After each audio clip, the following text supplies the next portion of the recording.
Quero agradecer demais a disponibilidade do Dr. Márcio Silva para falar com a gente direto de Goiânia a respeito do posicionamento também da parte técnica de acusação no caso dos advogados que foram buscados para apresentar isso diante da Justiça. Doutor Márcio, bom dia, o senhor me ouve bem nesse momento? Primeiramente, um bom dia, sim, meu amigo, ouço muito bem. Muito bem, doutor, a gente fazendo o nosso trabalho de apresentar dados para a comunidade, a gente procura sempre buscar a fonte, né? Por isso nós conversamos no primeiro momento com o advogado de defesa e hoje nós estamos com o senhor, que representa a parte do acusante. Gostaríamos de entender como é que está a visão dos senhores, em que pé está de fato essas denúncias apresentadas ao judiciário, doutor. Primeiramente, a gente tem que ter uma ciência e uma grande responsabilidade com a palavra, né, que é dito. Além de advogado, eu também sou comunicador, então é importante muito prezar com a responsabilidade do que é falado, do que é dito, e prezar com a verdade e com a imparcialidade. Então, diante desse cenário, podemos dizer que fomos procurados, né, o vereador Zacarias, que ele conseguiu identificar a fraude à cota de gênero, tanto do PL quanto da federação. Aí é importante que a população saiba o que é a fraude à cota de gênero, primeiramente, né? De acordo com a súmula 73 do Tribunal Superior Eleitoral, a súmula é bem clara e tácita na hora de descrever o que é a fraude à cota de gênero. Todo partido, quando ele inscreve seus candidatos, é necessário que haja 30% de candidaturas de sexo oposto. 30% no caso em específico em tela, né, que é de candidaturas femininas. Porém, não basta apenas ser inscrito 30% de mulheres. É necessário que essas mulheres façam campanhas de fato. É necessário que haja a fomentação por conta do partido para que essas candidaturas tenham a viabilidade de disputa, né? E é o que não conseguimos encontrar. Não houve prestação de conta, a prestação de conta do PL em específico, ela se encontra zerada dessas candidatas. Como assim uma candidatura que não há prestação de contas, né? Você não encontra movimentações de atos de campanha nas redes sociais. Você vê uma votação inexpressiva, né? 2, 3, 5, 15 votos, votação pouca. E a súmula 73 do TSE, ela é bem clara quando se refere à fraude à cota de gênero, que são 3 características. Elas não precisam ser cumulativas, mas são elas quais? A primeira, a votação zerada ou inexpressiva. Pensa aí, num universo de mais de 150 mil eleitores, a candidatura em específico teve pouco mais de 15 votos, né? Outro ponto que tem que ser ponderado, que o TSE ponderou em sua súmula, a prestação de conta, quando ela é zerada ou padronizada. Veja só, como que uma candidatura, ela de fato vai entrar numa disputa e não há nenhuma movimentação financeira, não há um fundo eleitoral. Lembrando que aí, quando eu falo de fundo eleitoral, a gente já implica em outra situação.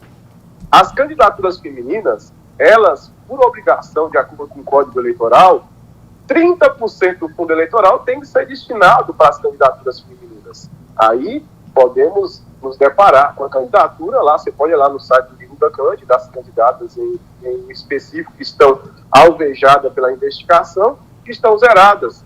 Eu falo com relação do PL, a do PT, a federação, já está padronizada.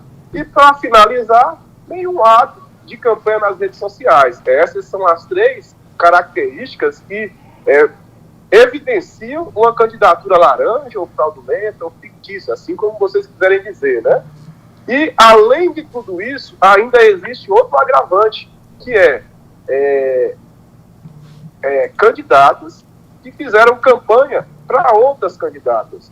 Então, nessa investigação, além desses 3 requisitos que estão evidenciados na ação de investigação judicial eleitoral, na inicial, né, está lá toda evidenciada, comprovada, printado lá o site do Divulga Cândido, com as prestações de conta zerada ou padronizada, além disso, ainda há um motivo, se eu não me engano, o nome é a Dai Verão, que é a da federação, que tem imagens dela fazendo campanha para outra candidata. E isso aí fica muito evidente, tanto para mim, que sou advogado eleitoral, quanto para o Ministério Público Eleitoral, que tem sua credibilidade, tem seu papel de grande preponderância em todas as eleições aí do município de Parauapebas, né? Muito tem se descredibilizado da manifestação do Ministério Público Eleitoral com relação ao seu posicionamento, afirmando que houve sim a fraude à cota de gênero. Muito tem se descredibilizado por parte contrária, mas não, a gente tem que respeitar o Ministério Público Eleitoral, o seu posicionamento, e agora nós estamos aguardando o último momento, né, que é a decisão do juiz de primeira instância, que vai dizer se sim houve ou não a fraude à cota de gênero. Muito bem, doutor. O senhor fez uma excelente explanação de como se dá essas situações em se tratando das percentuais que tem que ser respeitado, o número expressivo, pelo menos expressivo, nas votações, nas urnas, em cada uma das candidatas, o que o senhor coloca como não sendo satisfatório. No curso do processo, especificamente desses que nós estamos tratando, tanto da federação como também do PL, em algum momento perdeu-se prazo para a apresentação de alguns documentos, em algum momento se teve alguma dificuldade para apresentar documentação em determinado prazo, ou o senhor, como advogado da parte acusante, conseguiu estabelecer todos os prazos, apresentando todas as documentações que precisaria, doutor? Como eu evidenciei, é necessário não precisa ser cumulativo esses 3 pré-requisitos para ser considerado uma fraude à cota de gênero, a candidatura laranja, que é a prestação de conta zerada, que é a votação inexpressiva e nem o ato de campanha nas redes sociais. Esses 3 requisitos eles já são suficientes para evidenciar qualquer fraude à cota de gênero. Não precisa nem ser cumulativa, apenas a votação zerada ou inexpressiva já era o suficiente, já é uma evidência, já é prova o suficiente, robusto o suficiente para evidenciar uma candidatura fictícia. Porém, ao decorrer do curso, foi-se encontrado novas provas, novos fatos, né? Foi evidenciado vídeos da Verão fazendo campanha para outra candidata, né? E aí, com acesso a essa nova prova, através do embargo de declaração, que deve ser aceito, né, no transcurso de uma ação de investigação judicial eleitoral, essas evidências, a partir daí a gente ingressou com essas provas novas, né, para que o Ministério Público Eleitoral tenha ciência e para que também o juiz tenha ciência. Porém, ao decorrer desse processo, não foi aceito as provas novas. Mas eu tenho certeza que não só o Ministério Público Eleitoral, quanto o juiz também teve acesso e viu, né, esses vídeos da tal candidata fazendo campanha para outra candidata, para ser bem mais específico, né, dar nomes, né, da Dai Verão fazendo campanha para a Manga Rosa, fazendo bandeiraço, é o que evidencia que não houve por parte da Dai Verão e nem por parte do partido o intuito de que seja garantido o direito da mulher, né, de ser votada, né, de disputar uma eleição de igualdade com outros candidatos e outras candidatas. Muito bem. Ainda durante o curso do processo, as testemunhas arroladas que o senhor trouxe, conseguiram, por algum momento, todas elas serem ouvidas ou algumas não foram ouvidas, doutor? As testemunhas arroladas pela parte de investigação, a nossa, né, elas não foram aceitas ao decorrer do processo pelo juiz. Ele deferiu a oitiva das nossas testemunhas.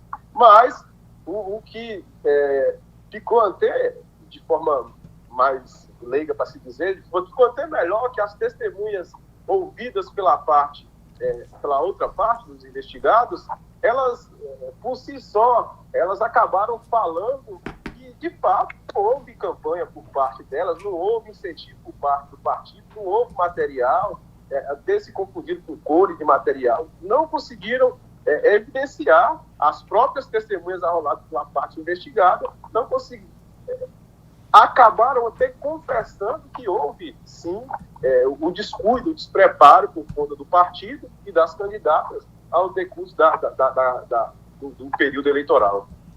Muito bem.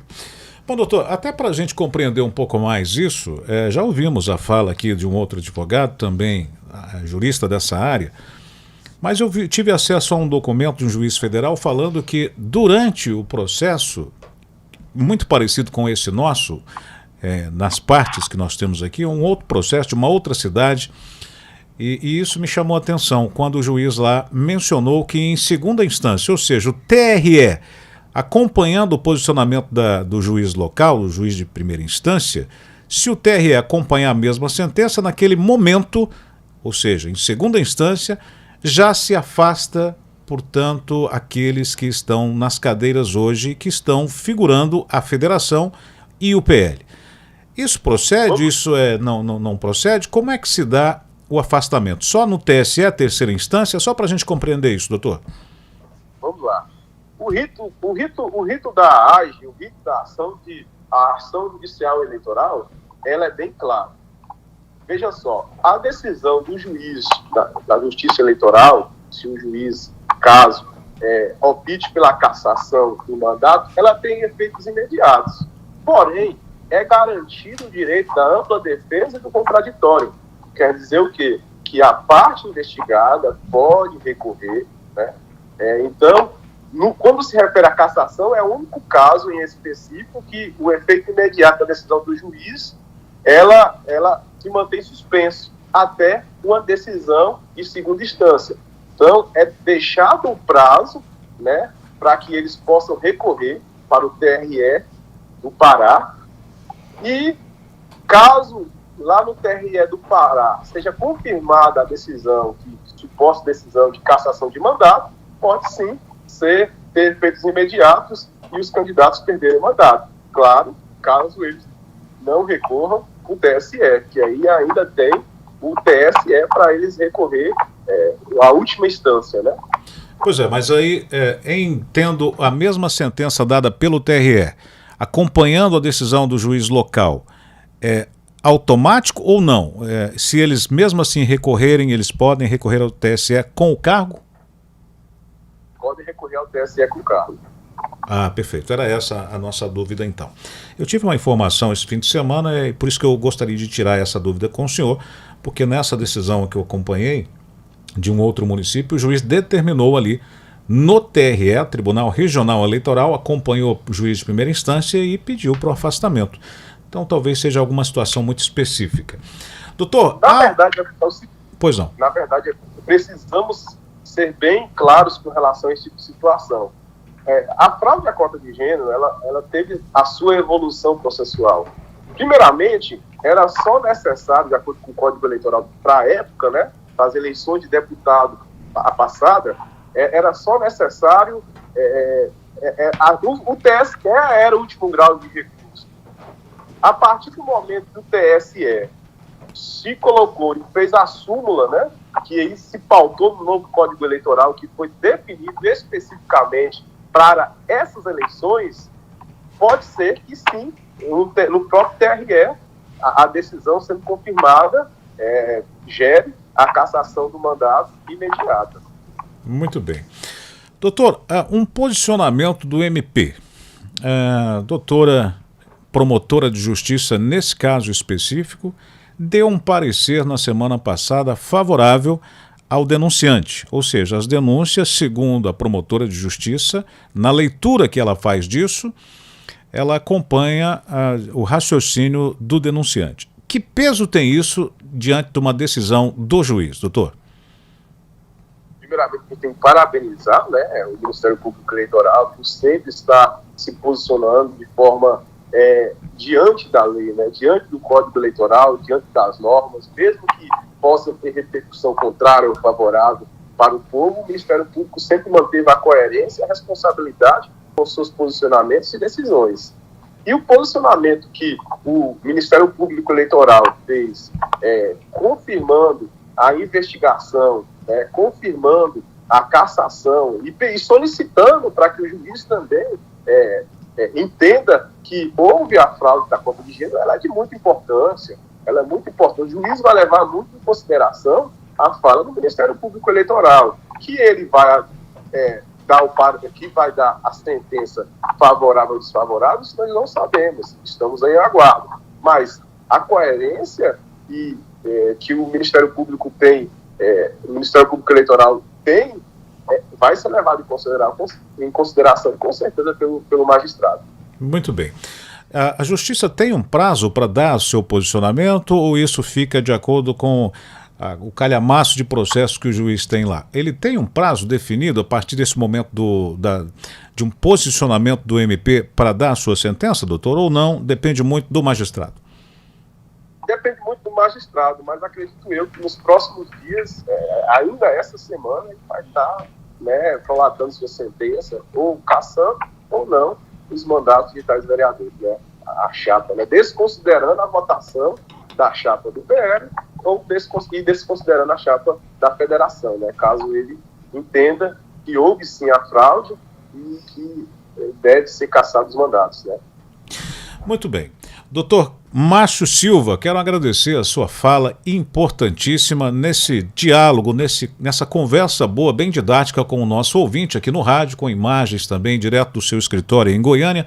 Agradecer de fato a participação do senhor e deixar os microfones sempre à vontade também para que o senhor se posicione diante desses casos que está mexendo muito com toda a questão da população em si aqui no nosso município de Parauapebas. Muito obrigado, doutor. Suas considerações. Então, em minhas considerações finais, eu quero dizer que esse momento é muito importante para a democracia brasileira, porque é um momento onde a gente vai tentar garantir, lutar pela garantia do direito da mulher de ser votada. Só em 1932 elas conseguiram o direito de votar e ser votada. E veja só, a Parauapebas ainda não conseguiu avançar com isso. A quantidade de mulheres na Câmara, tanto agora nas legislações passadas, são muito pequenas. Eu acredito que tem muitas mulheres qualificadas e competentes no município de Parauapebas para disputar e até mesmo ser eleitas em próximas eleições. E, assim, de forma bem corajosa, o Zacarias, ele, ao se deparar por essa situação, ele que foi vereador de vários mandatos, ao se deparar por essa situação, por essa irregularidade, de forma bem corajosa, se posicionou em defesa da luta pela garantia da participação da mulher, com o direito delas de ser votada, que isso deve ser aplicado, o direito de ser votada, o direito do fundo eleitoral, 30% do fundo eleitoral, o direito do fundo partidário, que são coisas diferentes, o direito de tempo de televisão, e a oportunidade, de fato, que elas possam disputar a eleição de igualdade, para que possam ter resultados melhores, mais mulheridade. Assim, eu quero parabenizar o Zacarias por ter essa coragem, quero também parabenizar e agradecer nossa equipe, nosso escritório, ele é muito qualificado no direito eleitoral, acompanhado com o advogado Adriano Lisboa, que é muito competentíssimo, ele é filho da cidade de Parauapebas, vem fazendo um trabalho muito, muito importante aí para a democracia brasileira, e eu tenho certeza que depois de toda essa situação, ou com resultado favorável ou não, nas próximas eleições, Parauapebas não vai haver mais casos de fraude à cota de gênero. Tenho certeza que nas próximas eleições, o direito da mulher de ser votada e de disputar as eleições de forma igual vai ser garantido. E assim teremos mais mulheres aí ocupando os espaços de poder e assim teremos uma democracia mais plural, mais mista, com representatividade. Essas são as minhas considerações. Espero que a justiça eleitoral seja aplicada de forma correta, de forma íntegra, e a verdade prevaleça até o final. E, assim, Deus está à frente de tudo. Eu tenho certeza que Deus está no comando e tudo vai dar certo com fé em Deus. Muito obrigado, doutor Márcio, pela sua disponibilidade. Até um próximo encontro. Essa foi a nossa conversa hoje, batendo um papo com o doutor Márcio Silva, representa o escritório de advocacia que hoje está à frente dessas acusações de fraude à cota de gêneros nas eleições municipais deste ano passado, 2024, aqui em Parauapebas. De um lado, a federação, que tem PT, PCdoB e PV, E num outro processo, o PL, o Partido Liberal, também com candidatos eleitos. Nós vamos para o intervalo, volto em instantes com muito mais na 96. Alerta 96. Alerta 96.